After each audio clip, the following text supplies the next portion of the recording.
엄격하게 신앙생활을 요구하는 과정에서 적지 않은 문제점이 발생하기도 했다. 주변의 친구들과 이웃들을 감시하는 것이 도덕적이고 종교적인 규율을 지키는 하나의 수단으로 발전한 것이다.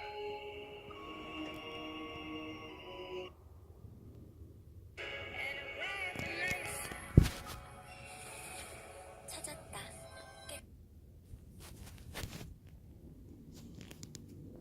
칼뱅에게도 해결할 수 없는 문제가 있었다.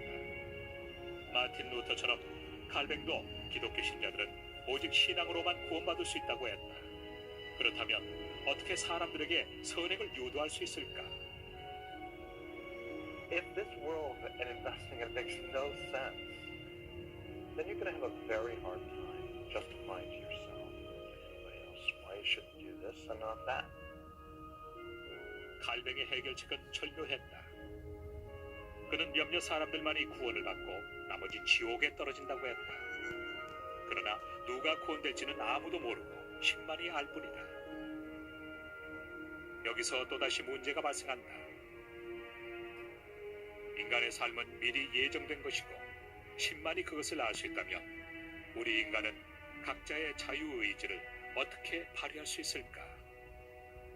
It seems that this would lead to a sense of fatalism, and you would just throw up your hands and say, well, it's already decided, so what can I do? It had actually the opposite effect. Calvinists, wherever they were active, were extremely energetic, extremely busy in changing the world, in making names for themselves and their society. And it's connected to this sense of being part of God's plan. If you were saved, then you would be successful and effective in being an instrument and vehicle of God. If you were a complete loser and immoral, it would be unlikely. And this is why I think of Calvin as the guy who sort of saved it all. Because Calvin says, you have a vocation in the world. You have to do a certain thing in the world. And it's by working that vocation out that you work out your salvation. And now the world is reinvested again as a place where it's a cosmos. 서방에서 기독교 교리가 발전하는 동안 동방교회의 운명을 결정짓는 중요한 사건이 일어난다.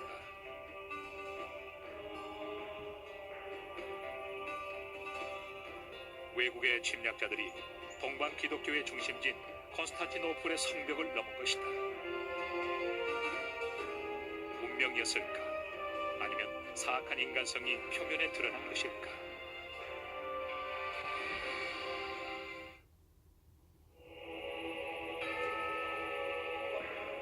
프로테스탄트 종교개혁이 서방교회의 권위를 위협하는 동안 동방교회 또한 쇠퇴의 길로 접어들었다.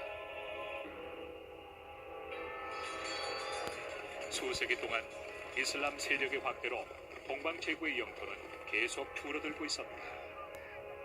1400년경 콘스탄티노플을 제외하고는 거의 남아있지 않았고 콘스탄티노플도 서유럽의 제4차 십자군 원정의 여파로 황폐된 상태였다.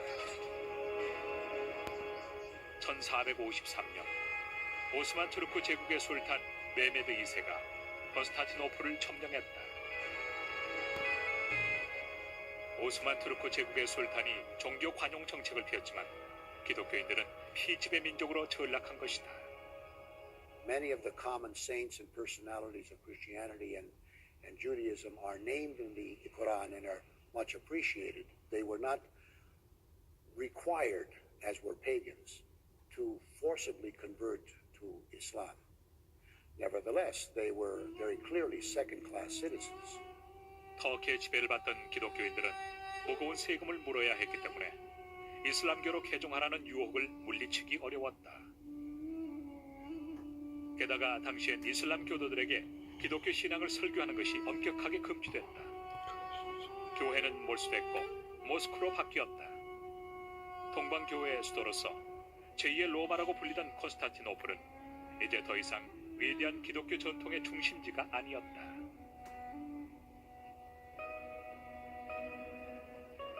콘스탄티노플에서 기독교의 불씨가 사그라지자마자 1600km 떨어진 곳에서 기독교의 새로운 불꽃이 타올랐다. 이제 모스크바가 동방교회의 새로운 중심지로 떠오른 것이다. 강력한 기독교 왕국으로 거듭난 모스크바가 제3의 그리고 최후의 로마를 자청하고 나섰다. 모스크바 교회는 태양보다도 더 밝게 전 세계에 빛을 밝혔다. 두 개의 로마가 몰락했지만 제3의 로마는 영원히 건재할 것이다. 수도사 필로티오스. 이슬람 세력이 기독교 제국의 중심이었던 콘스탄티노플을 점령한 이후 러시아 교회만 번영한 것은 아니었다. 많은 피난민들이 콘스탄티노플을 떠나 서쪽으로 이동했고 그 중에 상당수가 이탈리아에 정착했다. 예술가들을 비롯한 많은 지식인들의 물결이 인류 역사상 가장 위대한 문화 운동인 르네상스를 이끌었다.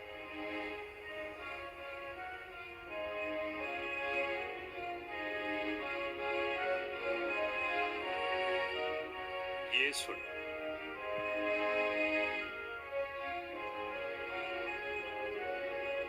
건축, 르네상스의 영광은 그 자체로 장엄했다. 르네상스는 새로운 시작을 의미했다. 교황 율리우스 2세는 예술가들을 보호하고 장려함으로써 위대한 예술 작품이 탄생할 수 있는 터전을 마련했다.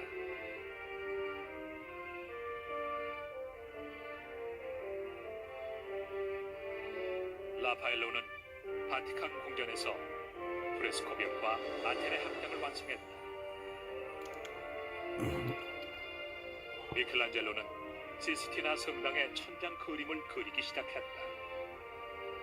천재 화가였지만 비관적이고 성마른 성격의 소유자였던 미켈란젤로는 그림을 재촉하는 교황과 여러 번 충돌했다. 둘 사이의 갈등이 심할 때는 교황이 미켈란젤로를 단두대에 세우겠다고 위협하기까지 했다. 미켈란젤로는 꼬박 4년 동안 매달려 시스티나 성당의 천장화를 완성했다.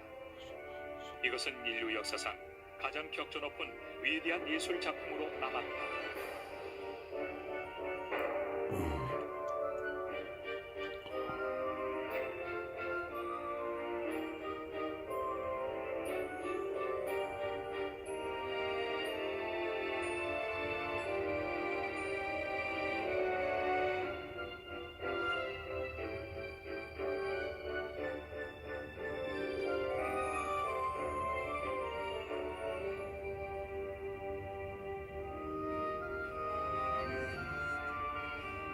르네상스 시대의 과학을 비롯해서 철학, 종교 또한 크게 발전했다.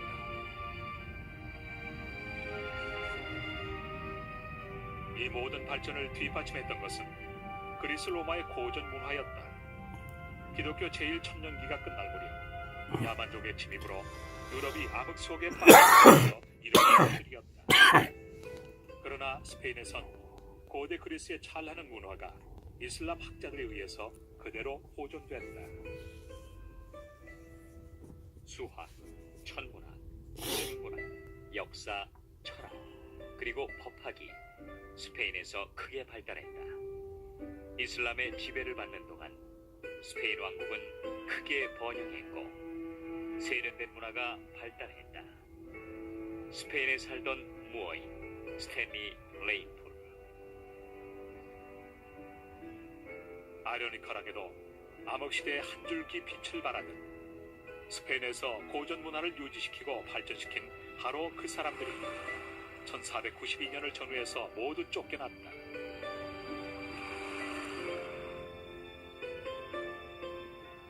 그들은 아랍계 이슬람교도인 무어인들이었다. 위대한 고전 문화의 보고는 아랍 문화를 배우기 위해서 이슬람의 중심지인 스페인으로 모여든 유럽의 수도사들에 의해 재발견된다. 이렇게 콘스탄티노플이 오스만 투르크에게 점령된 이후 많은 학자들이 서쪽으로 이동해서 이태리에 정착하고 스페인으로부터 고전 문화의 유산이 이태리 동쪽으로 흘러들어오면서 본격적으로 르네상스가 시작됐다. Spain became the conduit of much of Islamic civilization. Christians came from as far away as Scotland, France, and Italy to study Arabic, philosophy, and theology. 특히 고대 그리스 철학은 이슬람 학자들을 통해서 전성기를 맞이했다. 그의 이름은 아리스토텔레스. 그의 철학은 최근에 생겨난 과학에 심오한 의미를 부여했다.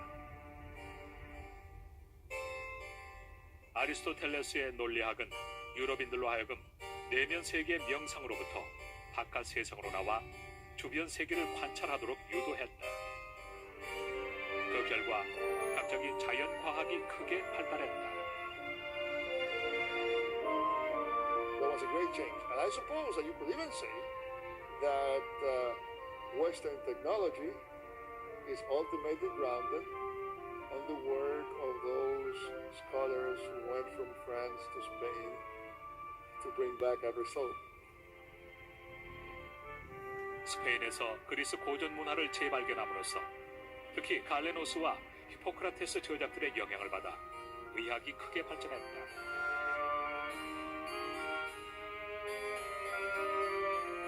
레오나르도 다빈치와 베살리우스 같은 과학자들의 노력으로 인체를 체계적으로 해부할 수 있게 됐다. 해부학은 오랫동안 종교의 영향으로 금지되어 왔던 것이다. 해부학이 발전하면서 외과도 과학으로 자리 잡을 수 있었다. 의학계의 루터라고 불리던 파라셀수스는 최초로 화학과 의학을 결합시킴으로써 현대의학이 비약적으로 발전할 수 있는 터전을 제공했다.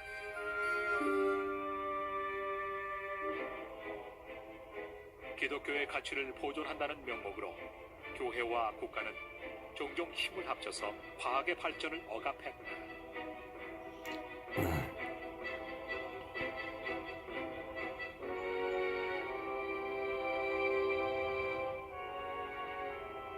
그러나 교회와 국가는 당시 유럽 전역을 휩쓸었던 부와 권력과 영혼을 위한 전쟁에 더 많은 관심을 보였다. 인간의 탐욕에서 비롯된 권력 투쟁의 드라마는 기독교 제2천년기 동안 계속됐다. 신생국가들의 통치자들은 로마의 권력에 대항해서 프로테스탄트 종교 개혁자들과 손을 잡았다. 이 점은 특히 영국에서 극명하게 나타났다.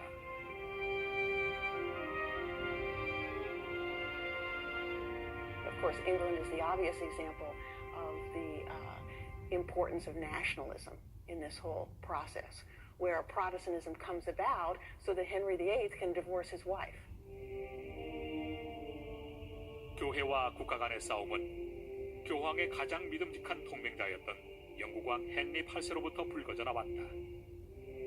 당시 교황은 독실한 가톨릭 신자였던 헨리 8세에게 신앙의 수호자라는 존칭까지 주었다.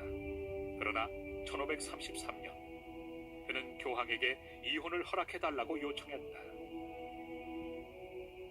헨리 8세는 왕위를 넘겨줄 아들을 간절히 원했다. 그러나 아라곤 출신의 캐서린 왕비와의 사이엔 아들이 없었다. 그는 궁녀인 앤 폴레인과 사랑에 빠졌고 그녀는 곧 임신했다. 헨리 8세는 앤 폴레인과 비밀리에 결혼식을 올렸다. 태어날 아이를 서자로 만들지 않기 위해서 왕비와 이혼을 해야 하지만 이것은 가톨릭 교회법에 어긋나는 일이었다. 헨리 8세는 교황에게 간절히 호소했고 그러는 과정에서 절친한 친구의 죽음과 성인의 탄생으로까지 이어지는 여러 사건의 불씨를 제공했다.